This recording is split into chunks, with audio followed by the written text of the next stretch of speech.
Yo, yo, yo.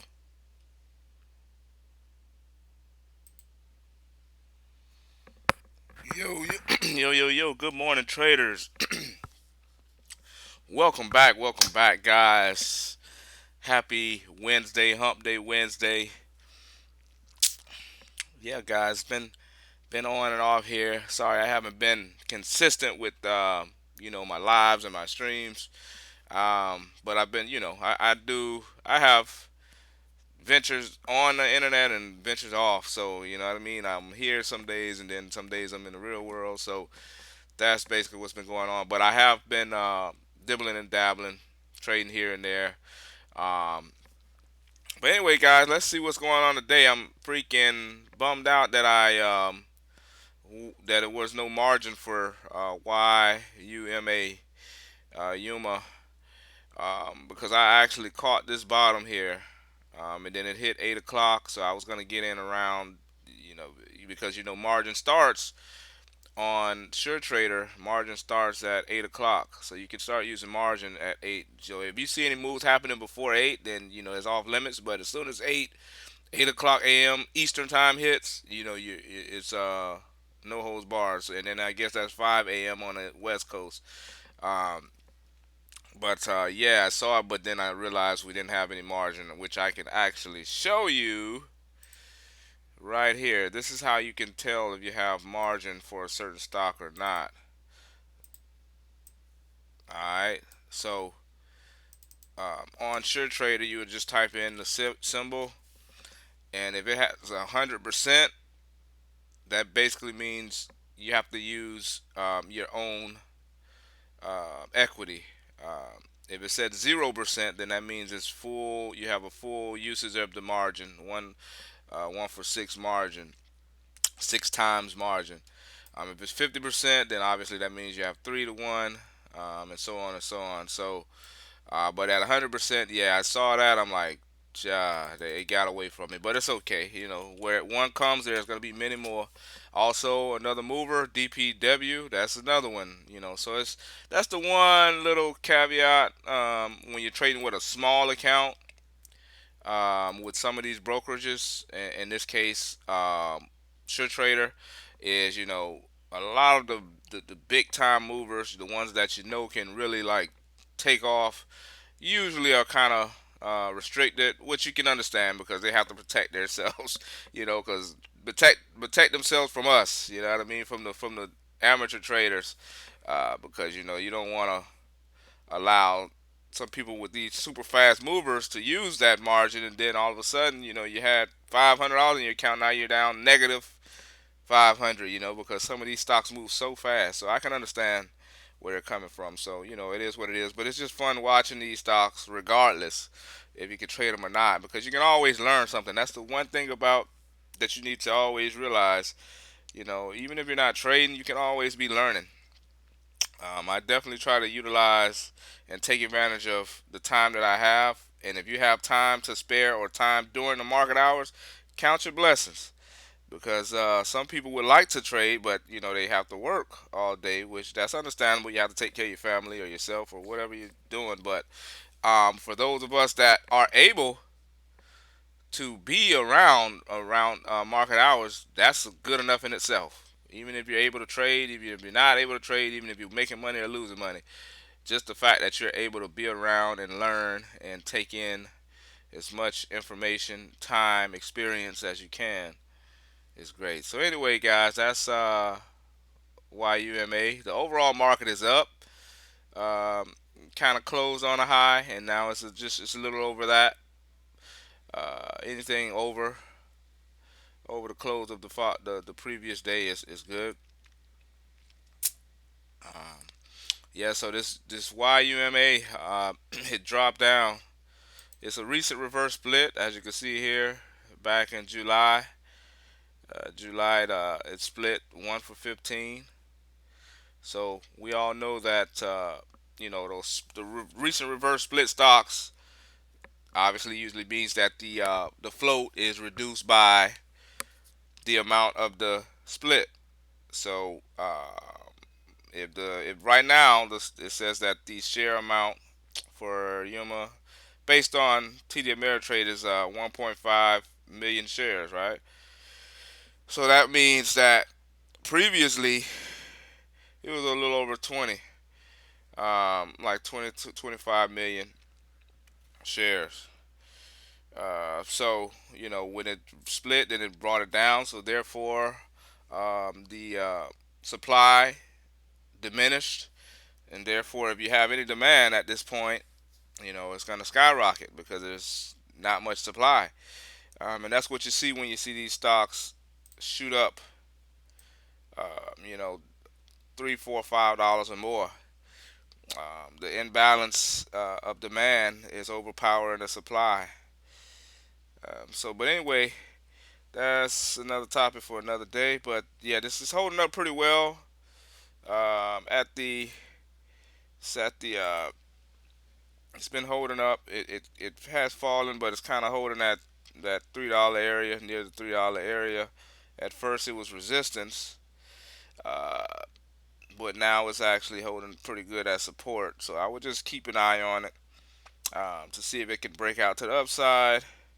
If it can hold this $3 area, if it can hold $3, it's gonna make a move higher, obviously. But it's definitely a vital area. All right, on to the next one, guys. The next mover with volume, the one with volume. I'm not sure if it moved much, but it has volume. Okay, yeah, it did pop up pretty good. DPW. Let's see here. Bear with me. Yeah, DPW popped up on news. It acquires rights to blockchain. All right, anytime you hear the word blockchain, uh, it's usually gonna get people's blood flowing. So anyway, yeah, it did. It gapped up from the $3 area to nearly $4. It's not holding any levels at all. Pretty good. It's nothing that's really holding. It tried to hold around this 330 right here, this 325 area, but now that's cracking. So it's fairly weak. I would need to see a level hold in order for me to even consider it long. Um,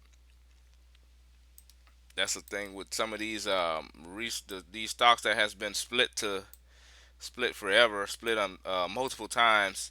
Usually on Sure Trader, the chart is just screwed up, so you have to really zoom in here to really kind of see what's going on. But it has support down at that 250 area. It looks like. So if this just so happens to fall, all the way down to the 250, I would watch that area for a potential dead cat bounce, small bounce there. That would be my strategy here, because right now it's not holding anything. Or obviously, if it can get back over its pre-market high, which is it's kind of far away from, but never say never. So I'll be watching. So the two strategies I would use here is to wait for it to get down to its daily support levels, which is around this 250 area. All right, you can actually even mark it. That's what you always want to do. And then this is the thing here. This is the thing. So that's not the prettiest is not the most accurate, but it gives you a general idea of where. And I actually know. Let me move that down here manually. So yeah, you would look for it to kind of get down around this area for a potential bounce. All right. So right now, those are the two biggest movers in pre-market. As far as stocks under $10 with a minimum float. You may have other plays, but I have my filters on. So obviously, oh, another big one here, IBO. Let's take a look and see what's going on here. All right, but let's see. Uh,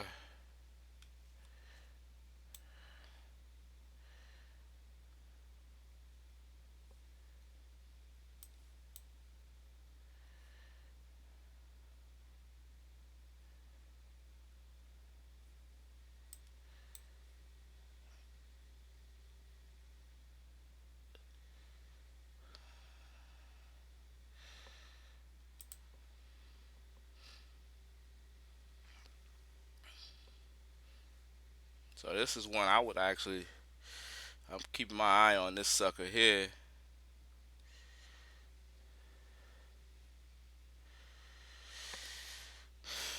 ABIO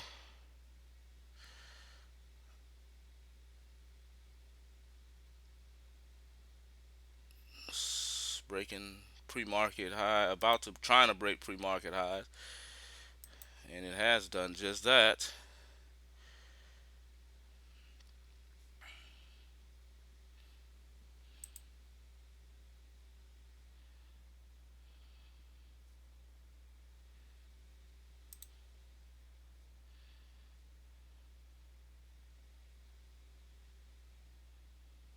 Let's see here.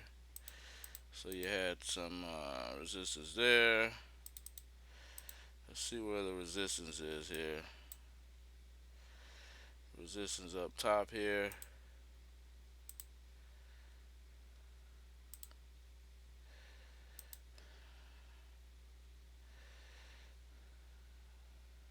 The next set of resistance is at the 9.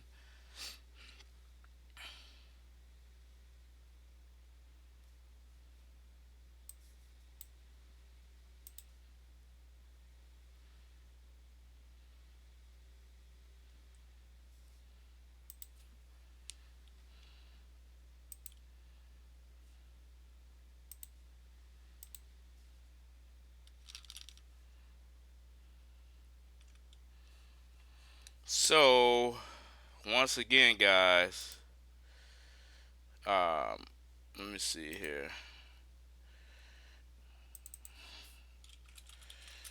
It's another. Here we go. This is what I'm saying, guys. Like as you can see here, another stock that's you can't use margin. So that's the thing. That's the only thing I can say that I don't that's a little a barrier to entry in being a small account trader is when you have a small account. A lot of these stocks that you would make the most money on, you can't even trade them really, because um, you see. But anyway, that's you'll miss out on some, but there'll be others. There'll be others. But ABIO was one.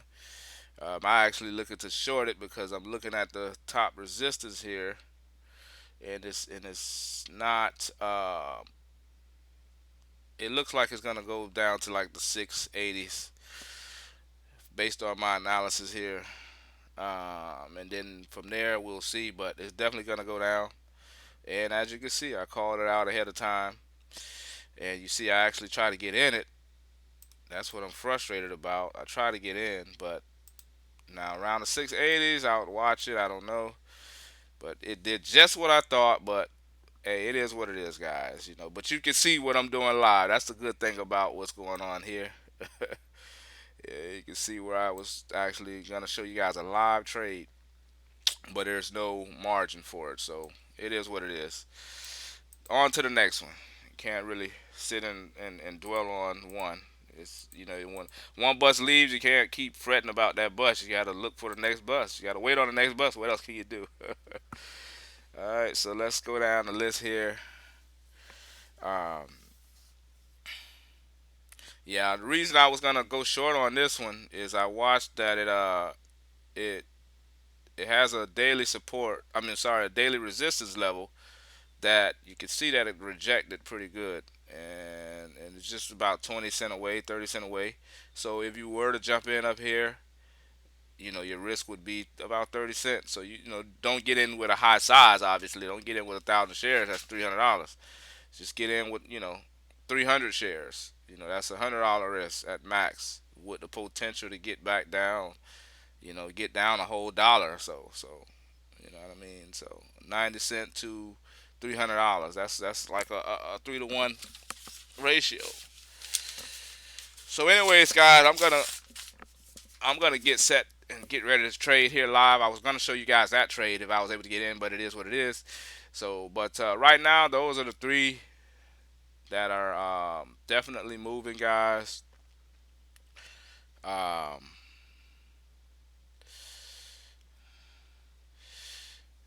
It's DPWYUMA and now ABIO. And that's good. That's a good sign. When you get some movers like that, that just opens it up for the overall market. That just opens up things, some sympathy momentum, sympathy plays. So look out for other plays to follow as a result of these three top movers here. All right, guys. Let me see here. Let me just take one more look. I see some stuff with a little news here and there, but no, that's not doing anything. Uh,